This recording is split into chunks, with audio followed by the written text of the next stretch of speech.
Baik Bapak Ibu Guru, Assalamualaikum warahmatullahi wabarakatuh. Kembali lagi dengan saya Bapak Ibu Guru yang saya hormati, yang saya banggakan. Nah, ini ada informasi resmi terkait dengan tunjangan profesi guru di tahun 2025 ya, terutama untuk tunjangan profesi guru yang triwulan keempat yang memang beberapa guru ya, saya tidak menyebutkan banyak guru, tapi beberapa guru yang belum cair atau bahkan ada banyak guru yang cairnya itu hanya cuma 2 bulan. Tapi ada juga beberapa guru itu yang triwulan 3-nya itu belum dicairkan hingga saat ini. Nah, yang perlu diketahui bahwa sebenarnya ada batas akhir pengusulan dan konsekuensi keterlambatan jika nanti TPG Bapak Ibu Guru itu tidak dicairkan. Nah, tapi sebelum saya membahas ini lebih dalam, saya mau menginformasikan kepada teman-teman guru bahwa bagi Bapak Ibu Guru yang ingin mendownload e-book yang bisa digunakan untuk pegangan guru dalam mengajar, pegangan siswa untuk belajar, kemudian modul-modul PPG, ataupun bahkan buku-buku PAUD maupun TK, Bapak Ibu Guru bisa mendownloadnya melalui link yang sudah saya sediakan di deskripsi dari video saya ini. Nah, informasi pertama dulu yang perlu Bapak Ibu ketahui bahwa ada resiko-resiko yang akan Bapak Ibu dapatkan ya tatkala misalnya tidak terjadi pencairan tunjangan sertifikasi guru.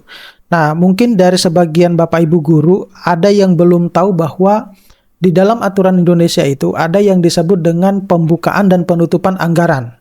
Ya, jadi kalau sudah dibuka ya berarti ada proses pencairan, tapi kalau sudah waktunya penutupan anggaran berarti tidak ada proses pencairan untuk tunjangan sertifikasi guru. Nanti akan saya bahas di video berikutnya kapan akan dibuka dan kapan akan ditutup penutupan anggaran ya.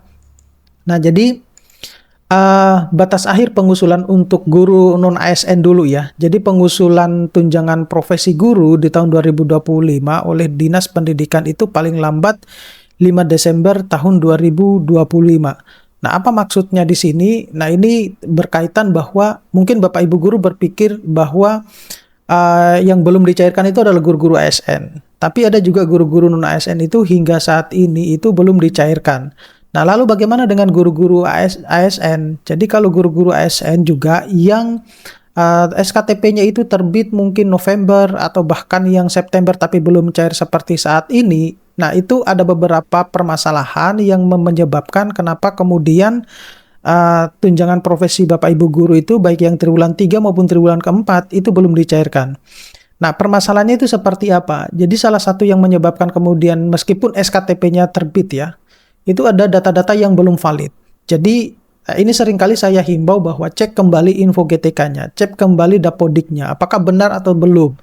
Nah, kemungkinan besar kalau tidak dicairkan ada permasalahan di data Bapak Ibu Guru. Nah, masalahnya kan mungkin Bapak Ibu Guru selama ini menganggap bahwa ketika SKTP itu terbit, maka dalam waktu dekat akan dilakukan pencairan. Memang benar, kalau SKTP-nya terbit itu memang salah satu persyaratan pencairan tunjangan sertifikasi guru itu adalah ketika SKTP itu terbit ya. Tapi kenyataan di lapangan kadang tidak seperti itu. Ya, contoh kecilnya adalah seperti yang mungkin Bapak Ibu alami saat ini. Artinya SKTP Bapak Ibu Guru itu sudah terbit tapi belum dicairkan.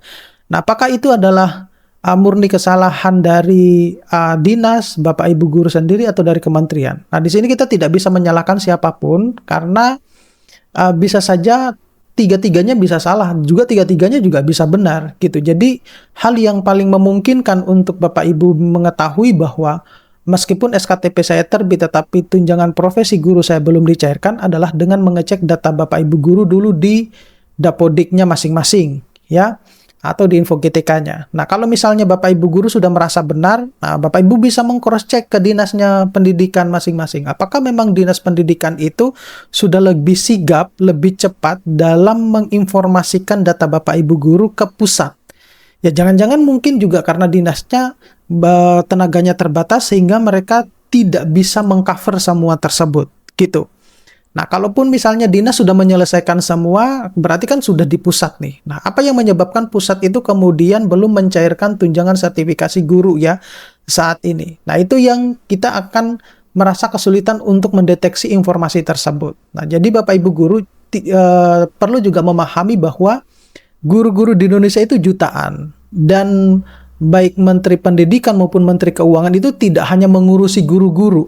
gitu ya. Saya kadang agak menggelitik ya, tertawa ketika saya membaca beberapa komentar di YouTube saya yang uh, menyebutkan bahwa ini adalah berita hoax dan lain sebagainya, terutama terkait dengan pencairan tunjangan profesi guru, kemudian pencairan tambahan 100% TPG dalam TR dan gaji ke-13, ya, yang menyatakan bahwa ini adalah berita hoax dan lain sebagainya. Nah, permasalahannya itu adalah Bapak Ibu guru itu terbiasa hanya cuma menonton pada bagian depannya saja, ya, tidak menonton sampai pada full. Yang perlu diketahui ya, contoh misalnya kayak seperti pencairan tambahan TPG 100% dalam TR dan gaji 13 ya, yang menyebutkan bahwa ini adalah berita hoax karena misalnya di daerahnya tidak dicairkan. Nah, yang tidak dicairkan itu kan daerahnya Bapak Ibu guru ya. Di Indonesia itu ada 552 daerah.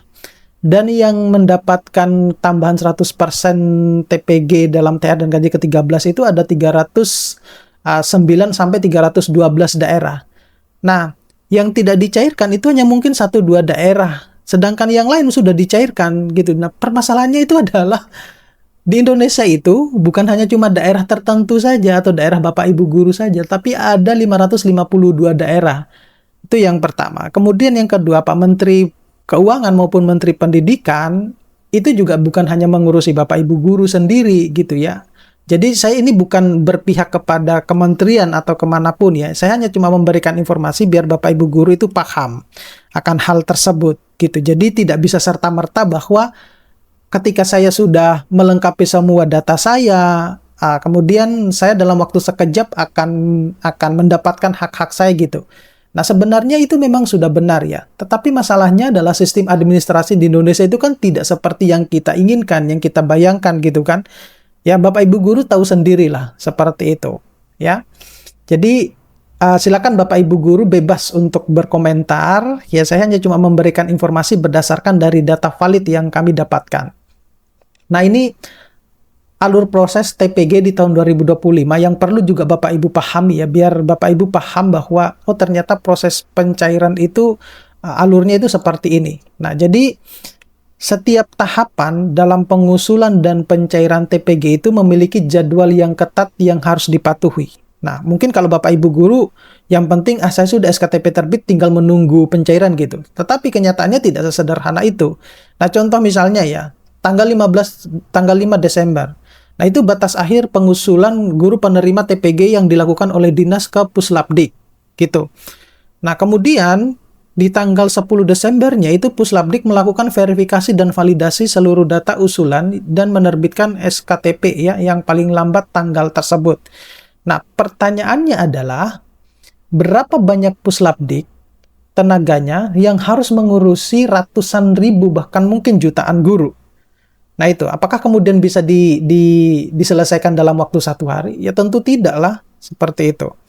Nah kemudian tanggal 12 itu Puslapdik mengajukan ke Kantor Pelayanan Perbendaharaan Negara atau KPPN untuk pencairan tunjangan. Baru kemudian KPPN itu menyalurkan dana ke rekening Bapak Ibu guru masing-masing. Kalau dengan catatan bahwa data Bapak Ibu guru itu sudah valid gitu ya. Jadi sekali lagi kita berbicara kondisi di lapangan ya. Meskipun SKTP-nya terbit, itu bukan berarti kemudian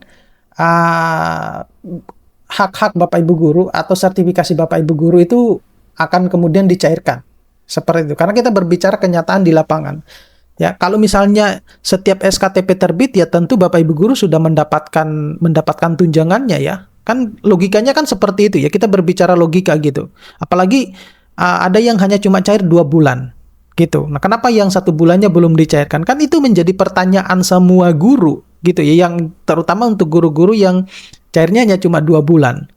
Nah, kemudian di tanggal 14 Desember itu batas akhir layanan pencairan KPPN pada tahun anggaran yang berjalan. Jadi setelah tanggal itu, KPPN tidak akan memproses pencairan untuk periode anggaran tahun 2025. Nah, ini yang disebut dengan penutupan anggaran Bapak Ibu guru.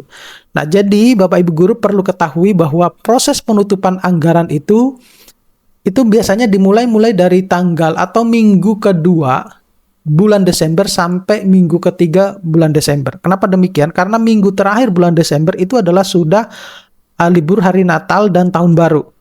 Seperti itu. Jadi proses dalam pencairan tunjangan sertifikasi guru yang mulai dari tanggal 14 sampai tanggal 22 itu adalah proses penutupan anggaran. Artinya tanggal-tanggal tersebut itu tanggal krusial untuk proses pencairan tunjangan ya, dari bukan hanya tunjangan profesi guru. Nah, tetapi kemarin di tanggal 16 itu untuk yang TPG 100% di THR dan gaji ke-13 itu sudah ada juga yang cair ya. Nah, itu jadi tanggal 16 kemarin ya, gitu. Nah, selanjutnya itu adalah bagaimana dengan ini tadi sejadwal penting sudah saya sebutkan ya, tanggal 5, kemudian tanggal 10, 12, dan 14. Ini yang Bapak Ibu pokoknya intinya begini, tanggal 14 sampai tanggal 22 itu adalah tanggal krusial proses pencairan semua jenis tunjangan yang Bapak Ibu guru akan dapatkan. Gitu. Kalau misalnya sudah lewat dari situ, inilah konsekuensinya. Gitu. Nah, jika mengalami keterlambatan pengusulan, maka 1, tidak bisa dicairkan di tahun 2025. Artinya, status tersebut itu masuk ke status carry over dan diperkirakan akan cair di bulan Maret. Nah, kenapa pertanyaannya adalah kenapa akan cair di bulan Maret di tahun berikutnya? Karena di bulan Maret itu adalah proses pembukaan anggaran. Artinya proses pembukaan anggaran itu seperti apa? Jadi, semua instansi maupun dinas mulai dari bulan Januari sampai Februari itu mereka menyusun anggaran. Oke? Nah, setelah itu semua instansi maupun dinas itu mengirim susunan anggaran tersebut itu ke pusat, ya. Dalam hal ini adalah akan diterima oleh Menteri Keuangan. Nah, kemudian Menteri Keuangan itu mengklarifikasi semua apa yang disusun tersebut. Nah, baru mereka mengirim ke anggaran-anggaran tersebut ke daerah. Misalnya untuk pembangunan daerah, kemudian untuk gaji pegawainya, gaji guru dan lain sebagainya. Seperti itu. Dan itu kan tidak mudah untuk menyusun anggaran tersebut. Gitu. Jadi kita juga harus memahami sebenarnya konsekuensi pekerjaan yang mereka dapatkan. Nah, oleh karena itu, sekali lagi, kalau misalnya dari tanggal 14 sampai tanggal 22, apa yang Bapak Ibu keluhkan saat ini, dalam hal ini adalah belum menerima tunjangan profesi guru, baik itu yang belum sama sekali ataupun yang tinggal 1 bulan, kalau lewat tanggal 22, berarti statusnya adalah carry over. Nah, artinya kalau carry over, berarti proses pencairannya itu adalah akan dicairkan pada tahun depan, yaitu pada saat pembukaan anggaran di bulan Maret 2026. Seperti itu. Oke? Saya lanjutkan. Nah, ini penyebab keterlambatan ya. Jadi ini sekali lagi, ini seringkali sebenarnya saya sebutkan di dalam video saya. Jadi itu tadi, karena kebanyakan orang hanya cuma menonton pada bagian depan sehingga tidak tahu apa yang menyebabkan terjadinya keterlambatan tersebut. Jadi datanya belum valid, kemudian ada transisi ya non ASN maupun ke PT P3K, kemudian administrasi belum lengkap, seperti itu. Nah, rekomendasinya itu adalah bisa lengkap data lebih awal, kemudian bisa dilakukan koordinasi dengan dinas, dan bisa memastikan data tersebut itu valid di sistem. Nah, oleh karena itu, pastikan pengusul TPG di tahun 2005 itu tepat waktu agar tidak mengalami keterlambatan pencairan. Gitu ya. Jadi, sekali lagi, Bapak Ibu Guru bebas ya untuk berkomentar di YouTube saya, karena itu merupakan salah satu juga interaksi saya untuk menanyakan ke bagian pusat seperti apa sebenarnya kejadiannya seperti ini, ataupun menanyakan ke bagian PGRI ya, untuk permasalahan-permasalahan guru tersebut. Oke, terima kasih atas perhatiannya. Saya akhiri, nanti kita akan ketemu pada video-video berikutnya. Saya akhiri, assalamualaikum warahmatullahi wabarakatuh.